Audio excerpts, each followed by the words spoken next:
Hello, everyone, and welcome back to another episode of Barn Table Talks. I'm your host, Benji Bonnet, here with the rest of the Xperience Ag crew. Guys, go around and introduce yourselves. I'm Matt Hanmer. Dustin Corman. Steve Hart. And this is basically, last episode we went over with Travis, Laura, me, and Ben. This is kind of the rest of the crew, except for Mark. We're going to get Mark on here at some point. He's woodworking right now. He's probably building something in the shop. That will look really good, though. So we'll kind of start this episode off like we always do. A little icebreaker question, if that works with you guys. If you could play any sport professionally, what sport would it be and why? Golf, because I've played it my whole life. Okay. I'd have to go with golf as well. You can And play you make anywhere, you make a lot more money. and you play anywhere in the world. That'd be pretty sweet. Okay, I like those answers. Steve? Yeah, I'd probably go between golf and baseball. Okay, I like that baseball, too. You guys watch a lot of golf, too? Oh, yeah. What would you do? What would I do? I've If I seen you was to- golf, so it's not golf. Okay, it's definitely not golf. That's more of just a hobby. If I was to play a sport professionally, I'm probably going to go with either baseball or... Equestrian. No, not equestrian. I don't think I could do that pretty good. Baseball or maybe basketball. I think basketball would be kind of fun to play professionally. What about cricket? Cricket. I don't know too much about cricket. What about professional hunting? That would be... That's a good one right there. I didn't even think of that. It is technically a sport. You could have your own show. Could have my own show, own hunting show. You could move your podcast straight out to the woods. And you could go with Sit on Dusty and learn how to miss deer. Sit on. Ooh, shots fired. Uh-oh. Is there a little background to that, or where's that coming from? I may have missed a few in my day, but I've gotten more than I've missed. I'm gonna be honest. If you're bow hunting, everyone ends up missing at some point. It's not if, it's a when, you know. But all right. Well, do we want to go around, kind of give a little background about each other? Matt, you want to start us off, kind of how you ended up here and what you did before, or more? Well, I was in communications for the longest time. Worked at a local company and then moved to Dallas for a year and came back and worked for Frontier Communications and decided that was enough and went out on my own and started splicing fiber and liked it, but traveling, got married, found out we were having our first kid and decided to be home. And Steve found me at the BP in New Point.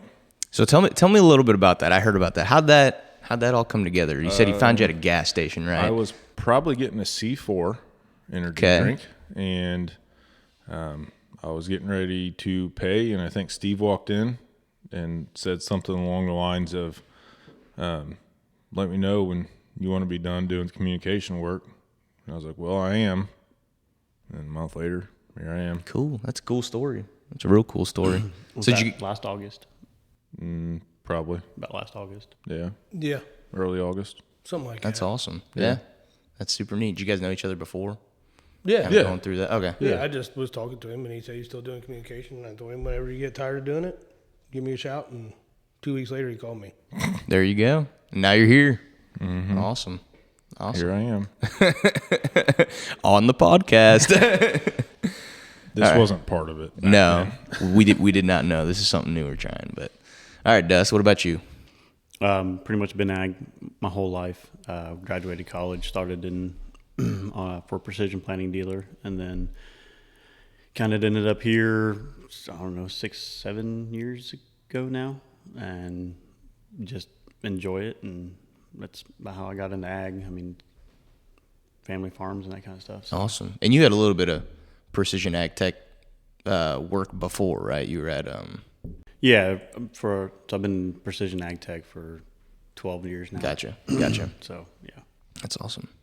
Yeah. it's always changing. What about your little stint of delivery driver For building materials? Oh, yeah. Well, for 3 months while I got out of college, before I got into the ag, I was worked at a hardware supplier, I guess, in Batesville. I just remember that. Yeah, and so I delivery driver, packing shingles, drywall, not much fun.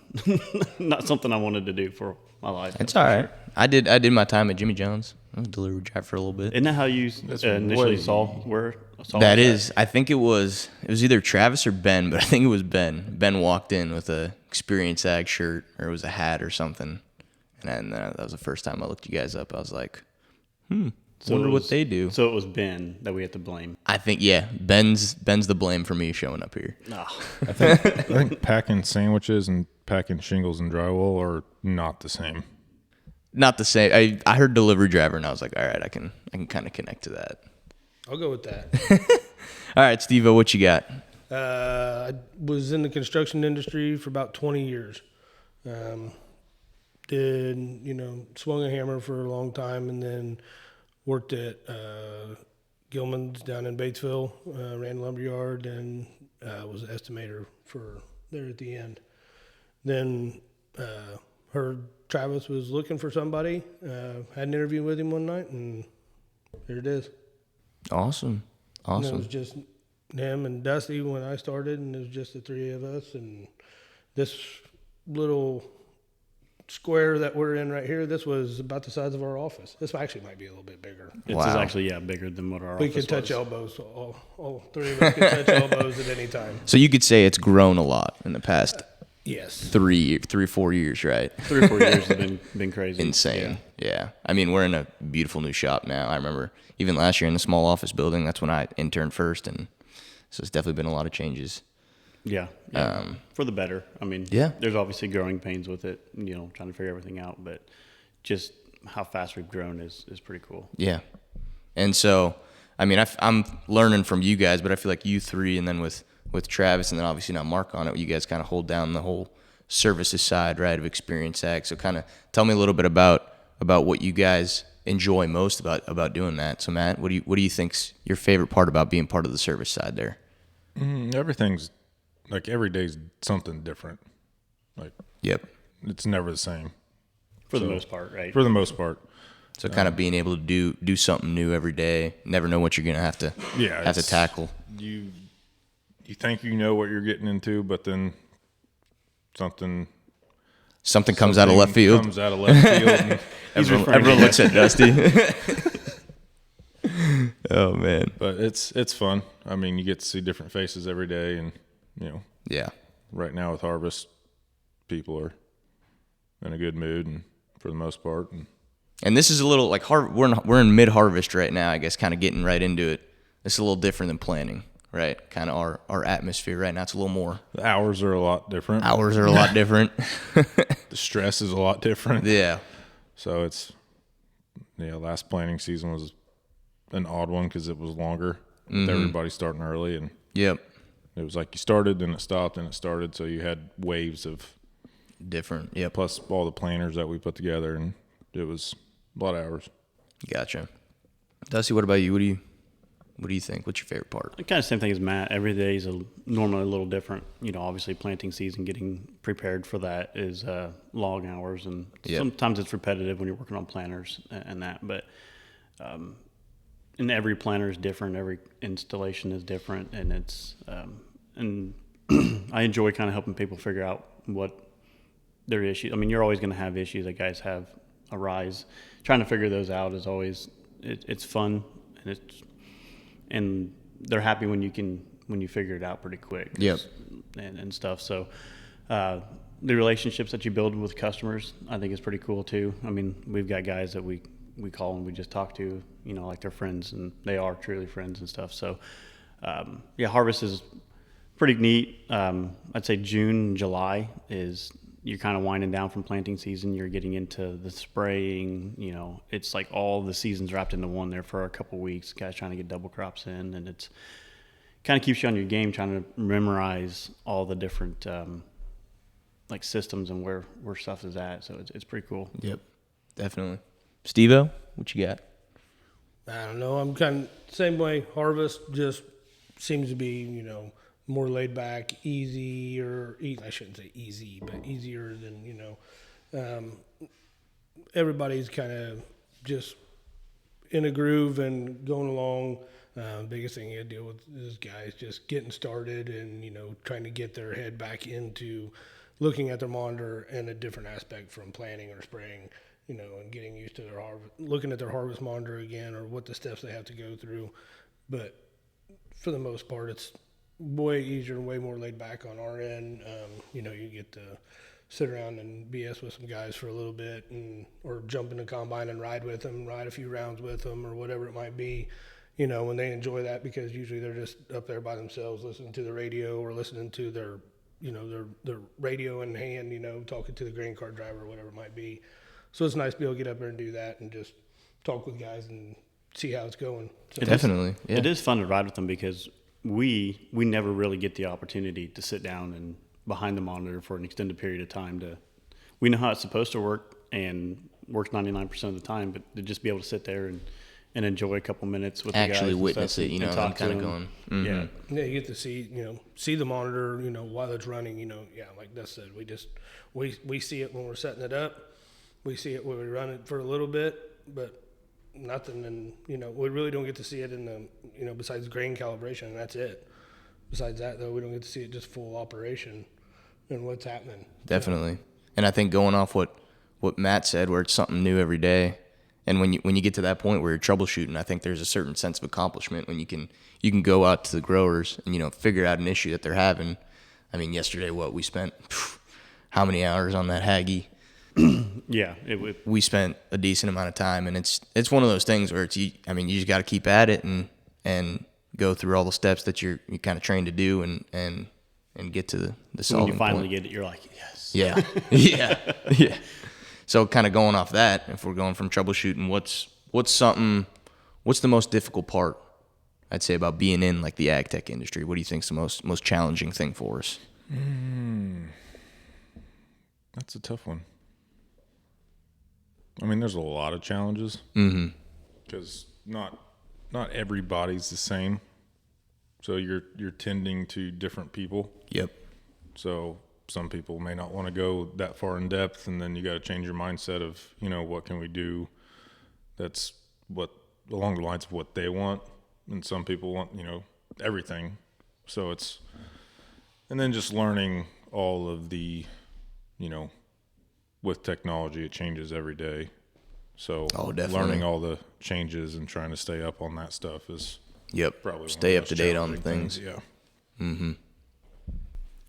I think one of the hardest part with the ag stuff is we really rely on the grain markets and stuff, and sometimes technology is an afterthought after guys get all their inputs and that stuff bought. They're like, well, I think I can do this, and for us, it's like we see the benefit of the technology, not only because we sell it, but it's like it can literally make you money. When you go buy a brand new planter that has the same stuff on it that you currently have on your planter, and it's like, well, that's not really gaining you anything besides fresh paint and new bearings and stuff like that. So seeing what we can do is pretty cool, and it's kind of a challenge to get guys to understand it at times. Yeah. There's other guys who just they know that it's kind of having that long-term outlook, you know, investing in what you have and the equipment that you have. I agree with that. Steve? Yeah, I'd say a lot of it is the competition, because we're not the only people out here doing this.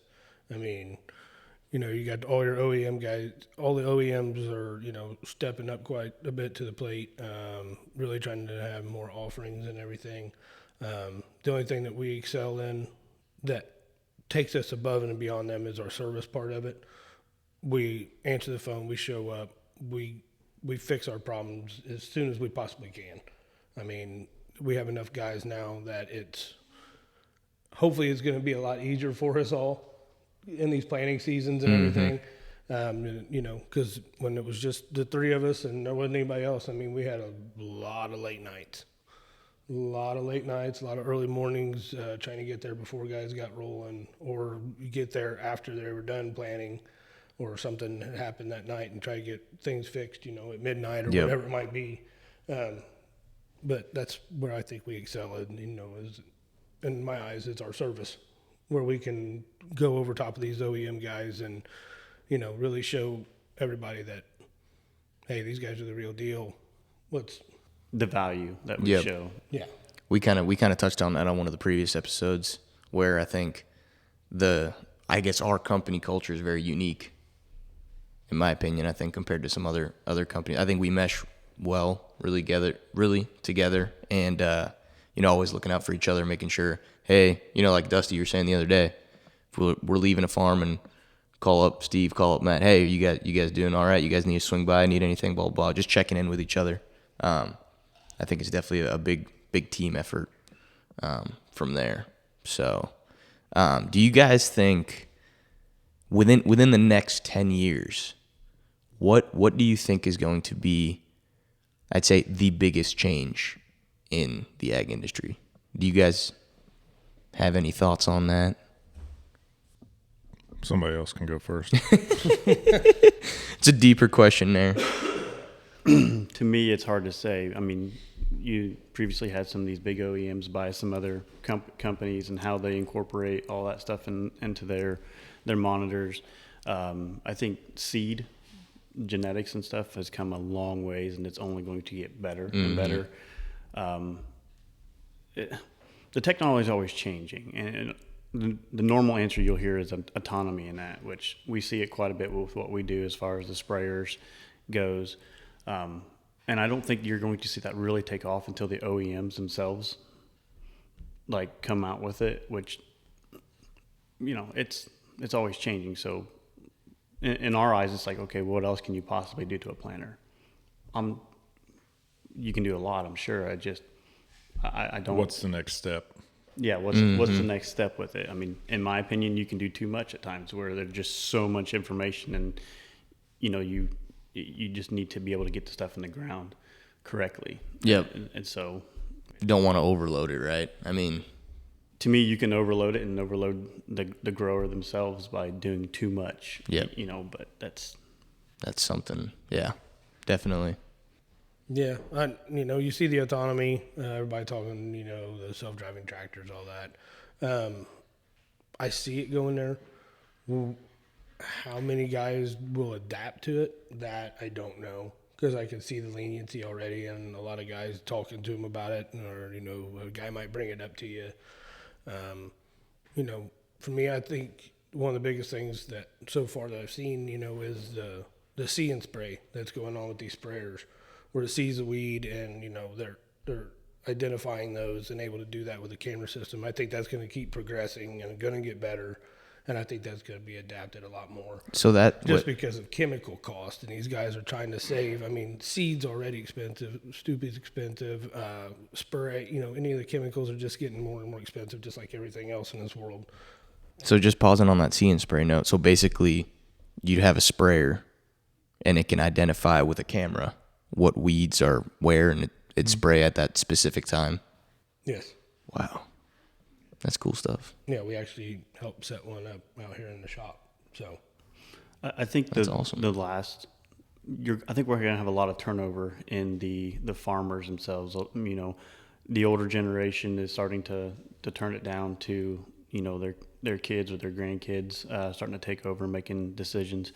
And I think that's good on the technology side, because they grew up with it. They're not as scared of it, and they do understand the benefit of the technology on the farm. I think you're going to see a lot fewer farmers with more acres to farm, and instead of maybe your 300-400 acre farmers and smaller. But I think you're going to start seeing a lot more of especially in our area. A lot of the older guys, hey, will you just rent this 400 acres from me? And so they're going to start gaining in size pretty quick in the next couple of years, I think. Do you think it'll get to that point where, and I'm sure there's already some farms that do, I've heard of it, but you can basically go outside, hit a remote button, and a tractor will just go by itself. No one's even in it. Do I think it'll happen? Yeah. Do you think that's in the feasible next 10 years future? I think it'll happen, but that your window of people that are going to want that on their farm. Right. All these guys want to be out there driving. Mm-hmm. You're not going to, maybe these bigger companies that have a lot of acres,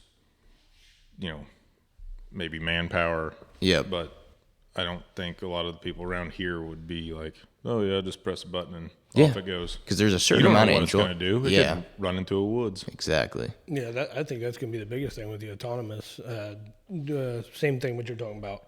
I feel like it's going to end up being a huge liability, what's it going to cost to insure these things to run around in your field?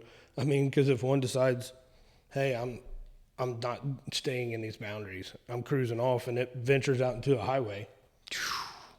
Or, you know, Or even- and farmers know their fields, right? Like, Yeah. you know that there's a wet hole right there. Yeah. It doesn't know that. And just buries it. It just right buries there. it, and then next Or thing you got- know. Yeah, or Taking one, down or even, telephone poles. yeah, And poles. then Matt comes just in to fix it. hits, I'm not you know, doing that anymore. gets in a ditch or anything like that, tears it up. I mean, you just got the insurance right there. Or you have to pay it out of pocket to fix that machine. And then who's going to fix that particular machine? Yeah. And you know that machine's probably going to cost way more. Well, Mm-hmm. I wouldn't say that because a lot of these OEM guys are really pumping the prices up. So, yeah. Yeah, but I guess going off that, electric tractors. As far as replacing like the diesel I mean, engine and stuff. I saw. I don't know You where I put a saw. charging station in the middle of the field. You could. I don't know. I saw an ad on Facebook. It was the other day. You Maybe probably it have to wasn't run a Facebook. generator to run the charger. You was mean you still have basically- to have gas or fossil fuels? But I don't understand. That has Weird. to have some kind of impact on the towing capacity, right? Like the horsepower on that. You run an electric tractor. Oh, Significantly electric has torque. Oh, yeah. Tons of power. Tons of out of power. electric. It's Okay, just so it wouldn't be if too you big of an can- effect on If you that? can get enough battery capacity to be able Keep to run. it. Gotcha. I mean, if you can only go out there and run for a couple hours, pretty much worthless. You'd have to have a battery the size of this room to do a field. Mm-hmm. Well, then you got to power the equipment behind it, you know, Yeah. because all the hydraulics you got. I mean, there's so much obviously that goes into it that A lot of stuff. I'm Yeah. assuming smarter people than sitting in here are able to figure out. But Yeah. You guys are pretty smart. It'd be cool I if mean, it got away from death. I guess I could see, I could see the electric maybe lawnmower at your house, which Yeah. you have already. You just get the battery powered. You can roll with that. But on a large scale operation, I don't see how electric would. I don't know, but that's past me. no, I could see them replacing, the full motor, all that stuff with a like a diesel generator on the tractor. You still have to use fuel, but then going to electric motors on the wheels. I could see them doing that. Yeah. I mean, Cummins I think they're coming out with a hydrogen motor. Correct me if I'm wrong, but I don't know. I don't know. Explain. I'd love to hear more about it. You know what hydrogen is. No, I don't, Dusty. Explain, please. I'm not. it's not what they put in balloons. That'd be cool. Yeah. A lot of power, runs cleaner. I mean, Gotcha. I could see it going that way before I see it going to electric. Have an extension cord drag behind you in the field. Yeah, I mean, the electric motors at the wheels, though, I could see that, and just having like the diesel generator, the diesel motor, just like a locomotive. I mean, and everybody says that they're not energy efficient, but I think they're very energy efficient on being able to what they carry fuel wise compared to the weight that they're dragging. Yeah. I mean, usually here in town, all they do is run over cars and stuff like that, but. I mean, There's that. and then park the train pretty much right in the middle Right of in the the road middle of every road. and not move. So that's pretty handy around here. Yeah. Yeah. Well, I appreciate you guys being on here. It was a pretty good conversation. I liked it. So hopefully we can get you guys back on here in the future. And So I got a question. Actually, How do you feel about all this that's going on right now with your podcast? with how you everything. feeling about it? How do I feel about it? Yeah, how you feeling about the podcast? I feel pretty good. Yeah, I think you enjoying it? I'm enjoying it. I'm enjoying being on here and just kind of talking. I mean, I think that was the whole goal of it, is just to kind of have a conversation. And when you got good people on here and get it going, I think it's... When are you going to branch off to start the Hungary branch? the Hungary branch. Yeah, the division. Soon. The Do you division. want? If you guys want me to start it, I'll start it. But most people probably wouldn't understand what We could have your grandma on here. what I'll be. She could be on here. What's your Yes. grandma's name? We're not starting this again. Dusty gave would me be a lot. great. I know her name, but I always call her Grandma. But you didn't. But But you I- didn't know her name. Her name's Grandma. Was it Mary? It was Maria. Maria. So we're just waiting for that branch. That branch off. Maybe I can. You're gonna have to do it because none of the rest of us will do any good over there. So Speak Hungarian. long story short, what Steve's talking about is I speak fluent Hungarian. So he's kind of saying, okay, Let's get some Hungarian people on here. Okay, so we know that you speak Hungarian. Yes. I don't know if it's fluent because I have no idea. You could be totally lying. I could be the saying redneck of gibberish and it wouldn't be true. No, I swear it's fluent. It's fluent. Why don't you but, give us an example right now? what do you want me to say? This Give me a sentence. I like running through cornfields. Én szeretek futni a cornfieldekbe. You said it way too fast. okay. That's how you talk in I Hungarian. like Spanish. Spanish. Okay, I believe that. I got a question. That was though. way too fast. Okay. So you're fresh out of college. Yes. You're what, 4 months into this with us? Mm-hmm. How's it adjusting, that adjustment period? The adjustment period, gotcha. It's good. It's definitely different. I started not sleeping in on weekends now. So I basically, Welcome. my Welcome. body wakes up at 6:30 every single day. Welcome. And then on the weekends, maybe I'll sleep until 7:30, but then I have to get up.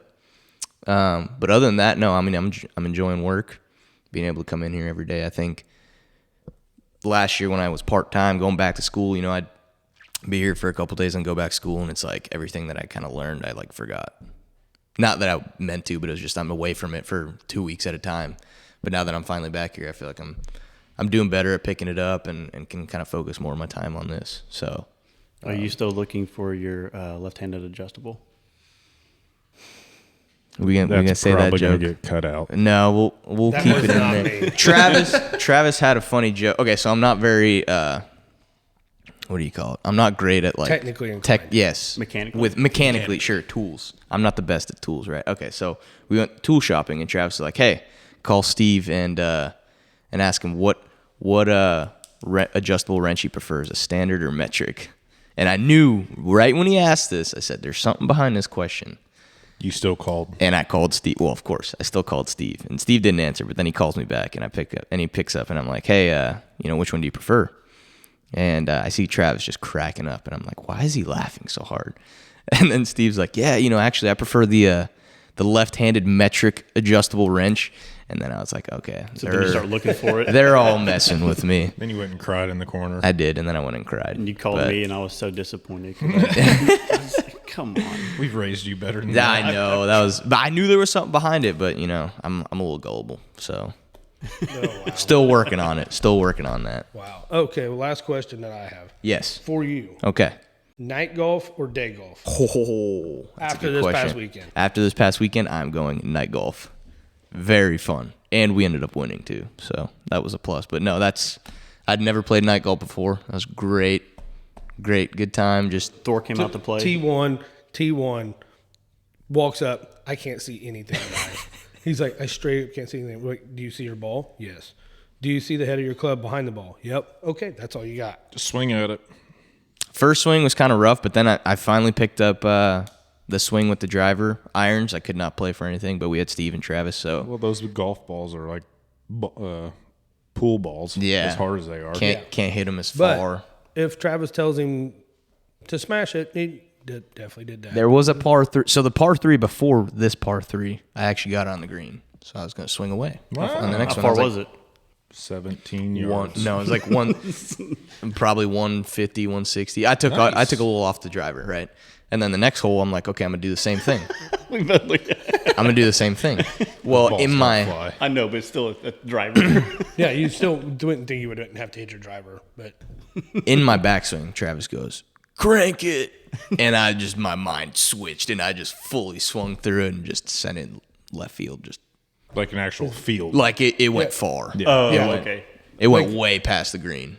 it was way it past. was a long Six, drive. there's- I went and picked it up for him. It was That was way over there. That was far, 'Cause but there are actual fields over there, so I thought you meant like you went to an actual field.